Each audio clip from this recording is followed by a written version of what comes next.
Mesdames et messieurs, c'est avec un grand honneur et une profonde conviction que je prends aujourd'hui la parole en m'adressant à vous en mon nom personnel, en ma qualité d'expert financier, d'enseignant et en tant qu'acteur associatif au sein de l'Association des experts bénévoles pour le développement, association engagée autour de la triade développement durable, promotion de la culture,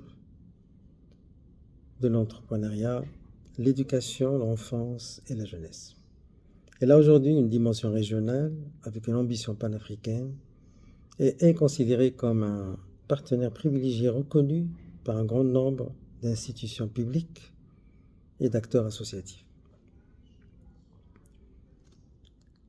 Ceci dit, je tiens à préciser que nous avons la chance de discuter d'un sujet aussi important et crucial, celui de l'économie globale pour un monde en paix, qui va au-delà des enjeux économiques pour toucher les principes mêmes de la solidarité, de la justice sociale et du développement durable. Je commencerai mon développement autour de 5 points essentiels. Une économie mondiale interconnectée et son impact sur la paix. Nous vivons dans un monde où l'interdépendance économique est de plus en plus marquée. Les frontières entre les nations s'estompent et les crises économiques, qu'elles soient financières, énergétiques ou alimentaires, se propagent à une échelle mondiale. Le Maroc, tout comme de nombreux autres pays, fait partie de ce réseau global. Ainsi, une crise économique dans une région du monde peut avoir des conséquences profondes et rapides sur nos sociétés. Nous l'avons observé lors de la crise financière de 2008, où la fragilité des économies globales a affecté même les nations les plus éloignées, y compris le Maroc. Cependant, cette mondialisation n'est pas seulement synonyme de crise. Elle ouvre également la voie des dynamiques positives, telles que le commerce international, les investissements, les innovations technologiques et surtout la coopération entre nations. Au Maroc, plusieurs partenariats internationaux dans les secteurs de l'agriculture, de la gestion de l'eau, de l'éducation et de l'énergie ont permis de renforcer la stabilité sociale et économique. Ces initiatives sont des exemples tangibles de ce que peut offrir l'économie mondiale lorsqu'elle s'engage dans des voies de coopération et de solidarité. Deuxième point, l'économie comme catalyseur de la paix mondiale. L'économiste et politologue Joseph Stiglitz a affirmé « La paix économique précède la paix sociale ». Cette idée fondamentale soulève une question essentielle. Comment l'économie peut-elle être utilisée pour bâtir une paix durable et véritablement inclusive? L'économie ne doit pas seulement être un moteur de croissance, mais un outil permettant de réduire les inégalités, d'améliorer la vie des plus vulnérables et de promouvoir la stabilité sociale. Nous devons repenser les mécanismes économiques mondiaux afin qu'ils ne servent pas seulement à enrichir une petite élite, mais qu'ils profitent à tous, en particulier aux populations les plus fragiles.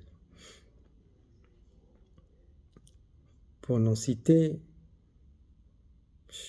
au niveau de l'Association des experts bénévoles, nous croyons en une économie qui privilégie la coopération sur la compétition, une économie où les pays travaillent ensemble pour éradiquer la pauvreté et les injustices plutôt que maximiser la richesse des plus privilégiés au détriment des plus vulnérables. Une telle économie peut transformer les relations internationales et offrir une voie vers une paix mondiale durable, en particulier pour les pays en développement comme le Maroc, où les inégalités économiques et sociales restent un défi majeur. Le troisième point, l'intégration des économies locales comme un levier pour la paix sociale. Au Maroc, un des défis majeurs reste l'isolement économique des nombreuses régions particulièrement rurales. Ces régions, souvent éloignées des centres urbains et de développement, sont également les plus vulnérables aux fluctuations économiques mondiales. L'intégration de ces économies locales dans le circuit économique global est indispensable pour améliorer les conditions de vie et réduire les tensions sociales qui peuvent mener à des conflits. Des projets tels que l'agriculture durable, le commerce équitable ou encore les initiatives de microfinance sont des exemples concrets où l'économie locale devient un catalyseur de paix. En favorisant des échanges économiques équilibrés et respectueux des droits des producteurs locaux, ces initiatives contribuent à l'automatisation des communautés rurales tout en consolidant la paix sociale. Ces projets n'ont pas seulement un impact économique, mais également un impact social profond, en offrant des opportunités de développement économique sans générer de nouvelles injustices. Les partenariats économiques équitables entre le Nord et le Sud sont essentiels pour parvenir à un équilibre économique mondial plus juste. Le Maroc, grâce à sa position stratégique entre l'Europe et l'Afrique, ainsi qu'à ses accords commerciaux internationaux, a un rôle clé à jouer dans la facilitation de ces échanges. Toutefois, pour que ces partenariats soient véritablement bénéfiques, il est nécessaire de garantir que les intérêts des populations locales, notamment les plus vulnérables, soient au cœur des discussions économiques. Nous arrivons au quatrième point, l'économie durable, un pilier pour la paix environnementale. L'un des enjeux majeurs du XXIe siècle est sans aucun doute celui de la durabilité environnementale. Dans un contexte de changement climatique global, la transition vers une économie verte devient indispensable, non seulement pour la protection de notre planète, mais également pour la préservation de la paix sociale. Les conflits liés aux ressources naturelles, eau, terre, énergie, sont de plus en plus fréquents et frappent particulièrement les pays en développement. Le Maroc, où la gestion de l'eau et de l'agriculture durable constitue un enjeu stratégique, est un exemple de pays confronté à de telles tensions. La transition vers une économie durable ne se limite pas à l'adoption de technologies vertes, mais inclut également la gestion responsable des ressources naturelles. Une telle économie est un moyen d'éviter de nouvelles sources de conflits et de garantir une paix durable. Les projets liés aux énergies renouvelables, à la gestion durable des ressources naturelles et à la préservation de la biodiversité sont des solutions non seulement pour préserver notre environnement, mais aussi pour bâtir une paix à long terme.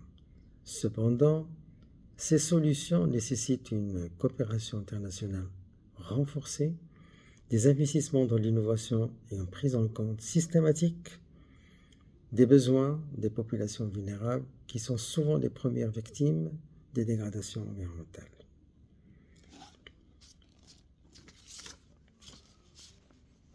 Permettez-moi, avant de conclure, de souligner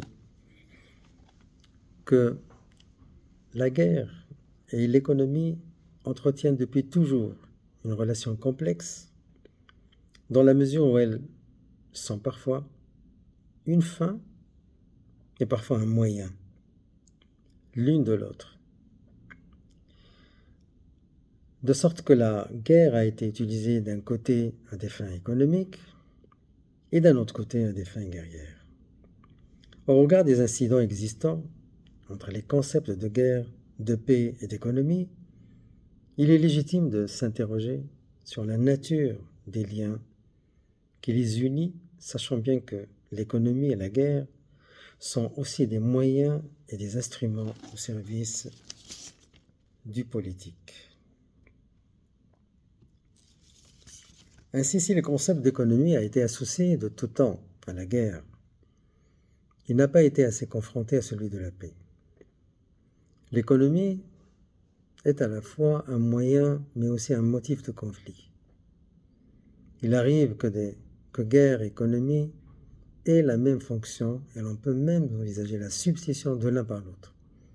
Il est donc légitime de s'interroger sur les liens entre eux, et les incidences sont nombreuses, qu'il s'agisse de la paix globale ou de la paix sociale individuelle. L'économie apparaît comme un moyen de lutter contre les inégalités grandissantes à l'échelle mondiale, générées par les incohérences du marché international et des institutions financières. Ces incohérences, qui se traduisent par une inégalité face au marché, ne peuvent aboutir qu'à un état de lutte. Il faut donc imposer une réglementation qui soit applicable afin de préserver de plus les plus fragiles et donc potentiellement les plus enclins à la violence.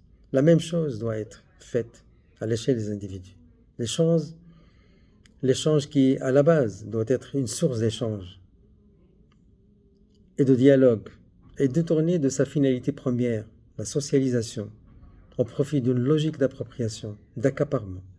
La conception même de l'échange doit être reformulée pour replacer l'humain en son centre, comme finalité et non pas comme moyen.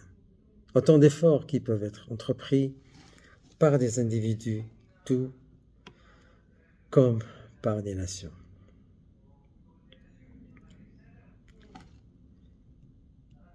Nous sommes convaincus que l'économie mondiale peut et doit être un moteur de paix.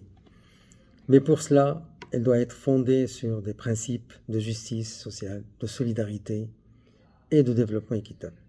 Dans un pays comme le Maroc, ainsi que dans d'autres nations en développement, nous avons un rôle essentiel à jouer pour contribuer à redéfinir l'ordre économique mondial. Je vous invite à réfléchir sur la manière dont, dans vos propres actions et engagements, vous pouvez contribuer à cette transformation.